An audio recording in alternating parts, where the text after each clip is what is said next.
सुंदरवन जंगल में सुनहरी आलू अपनी 7 बेटियों के साथ रहती थी।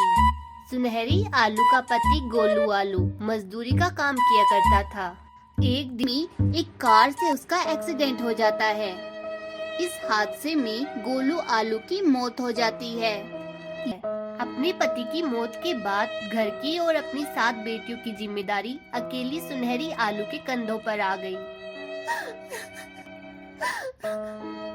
हे ऊपर वाली, तूने ये अन्याय क्यों किया मेरे साथ? अब मैं अकेली ये जिम्मेदारी कैसे उठाऊं?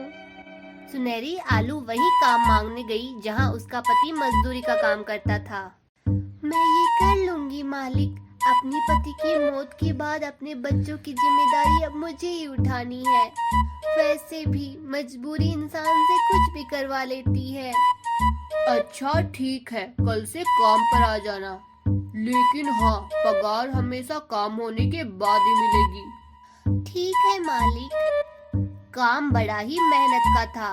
सारे दिन लकड़ी ढोने से सुनहरी आलू का शरीर कमजोर हो गया था। गोलू आलू की मौत के बाद सुनहरी की बड़ी बेटियां चुटकी और प्याजों की पढ़ाई छूट गई थी। मेरी बच्चियों, मैं चाहती हूँ तुम अपनी पढ़ाई जारी रखो।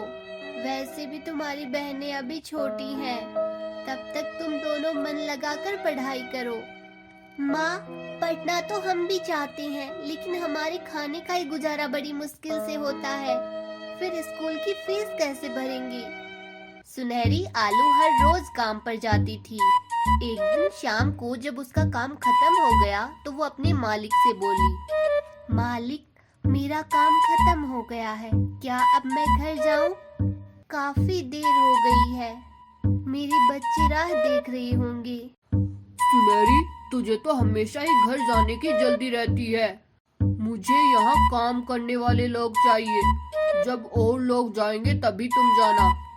जी मालिक। मालिक हमेशा उसका अपमान करता था और समय पर पैसे भी नहीं देता था। मालिक, काम खत्म हो गया है, अब आज के पैसे दे दीजिए। पैसे खत्म हो गए हैं, घर में भोजन भी नहीं है। आज पैसे नहीं है, कल ले लेना। एक दिन सुनहरी आलू की तबीयत बिल्कुल ठीक नहीं थी और उस दिन उसके काम पर जाने की हिम्मत नहीं थी। लेकिन यह सोचकर कि अगर आज भी काम पर नहीं गई तो मजदूरी नहीं मिलेगी और फिर चूल्हा कैसे जलेगा, ऐसा सोचकर सुनहरी आलू उठी और अपने काम के लिए निकल गई। लेकिन उस दिन तबीयत खराब होने के कारण और तेज धूप के कारण उसे चक्कर आ जाता है और सारी लकड़ियां उसके ऊपर गिर जाती है। उसके पैरों से काफी खून बहने लगता है। उसकी चीख सुनकर वहाँ सभी मजदूर आ जाते हैं। अरे, इसको तो चोट लग गई है, काफी खून भी बह रहा है। अरे, मेरी सारी लकड़ियां बर्बाद कर दी तूने। मैंने तुम्हें कहा था ना, ये तुम्हारे बस की बात नहीं है। मुझे माफ कर दो मालिक, आज तबीयत खराब है इसलिए चक्कर आ गया था और सारी लकड़ियां मुझ पर गिर गई। मुझे माफ कर दीजिए मालिक। चल अब निकल तू यहाँ से। मालिक, कुछ पैसे दे दीजिए, अपना इलाज करवा लूंगी और बच्चों को भी खाना खिला दूंगी। अगर पैसे चाहिए तो आज रात भी तुझे यहाँ काम करना होगा, और नहीं करेगी तो चली जा यहाँ से। पर सुनहरी आलू की हालत ऐसी नहीं रही कि वो काम कर सके, इसलिए वो बिना पैसे लिए वहाँ से चली गई। सुनहरी आलू जब घर आ रही थी तो उसे उसका पति का दोस्त बैंगन देख लेता है। अरे भाभी, आपको ये चोट कैसे लग गई? क्या बताऊं भैया, वो काम करते हुए मेरे पैरों में चोट लग गई। साथ ही मालिक ने काम से भी निकाल दिया। लेकिन भाभी, आपके पैरों से तो बहुत खून निकल रहा है। आप मेरे साथ हॉस्पिटल चलो, मैं आपका इलाज करवा दूंगा। अरे नहीं भैया, मेरे पास हॉस्पिटल जाने के लिए पैसे नहीं है।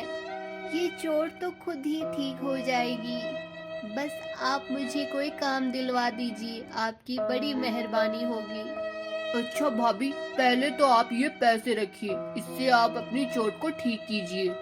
मैं एक सेठ को जानता हूँ, तुम उसके घर का काम कर लेना, उनसे आपको कुछ पैसे मिल जाएंगे। और आपके घर का गुजारा हो जाएगा। आपका बहुत बहुत शुक्रिया बैंगन भाई। मुझे उनका पता दे देना, मैं कल ही उनके घर काम पर चली जाऊंगी। अगले दिन से ही सुनहरी आलू राजू टमाटर के यहाँ काम करने लगती है। ऐसे ही कुछ दिन बीत जाती हैं। सुनहरी आलू की दोनों बेटियां जब सुनहरी को इतनी मेहनत करते हुए देखती हैं, तो वो आपस में बातें करती हैं। चुटकी दीदी, हमें लगता है हमें माँ की मदद करनी चाहिए। माँ बहुत थक जाती है ना? हाँ प्याजो, हमें कुछ ऐसा करना होगा कि माँ को कुछ काम ही नहीं करना पड़े। दीदी, आप बड़ा पाव कितना अच्छा बनाती हैं। क्यों ना हम बड़ा पाव का ठेला लगा लें और उसे बेचें? हाँ तो ठीक कह रही है। हमने गुल्लक में जो पैसे इकट्ठे कर रखे हैं, उनसे हम बड़ा पाव का सामान लाएंगे और कल से बड़ा पाव बेचेंगे। अब चुटकी और प्याजो बड़ा पाव का ठेला लगा लेती हैं। फिर जंगल के लोग उनके बड़ा पाव खाकर बहुत खुश होते हैं। अरे वाह बच्चों, तुमने तो बहुत अच्छे बड़ा पाव बनाए हैं। इस तरह उनके बनाए हुए बड़ा पाव पूरे जंगल में फेमस हो जाते हैं। अब शाम को जब चुटकी और प्याजो पैसे लेकर सुनहरी आलू के पास जाती हैं, तो वो सुनहरी आलू से कहती हैं, माँ ये देखो, हमने आज बड़ा पाव बेचे तो देखो कितने सारे पैसे आ गए। ये लो माँ, अब आपको काम करने की कोई जरूरत नहीं है। अब हम बड़ा पाव बेचकर आपको पैसे देंगे। इस तरह सुनहरी आलू और सातों बेटियां बड़ा पाव बेचकर अपना गुजारा करती हैं और खुशी खुशी अपना जीवन बिताती हैं। हमारी वीडियो का कौन सा पार्ट आपको अच्छा लगा कमेंट करके बताइए। और हाँ, वीडियो अच्छी लगी हो तो इसे लाइक करें, शेयर करें और हमारे चैनल को जरूर सब्सक्राइब करें। Thanks for watching.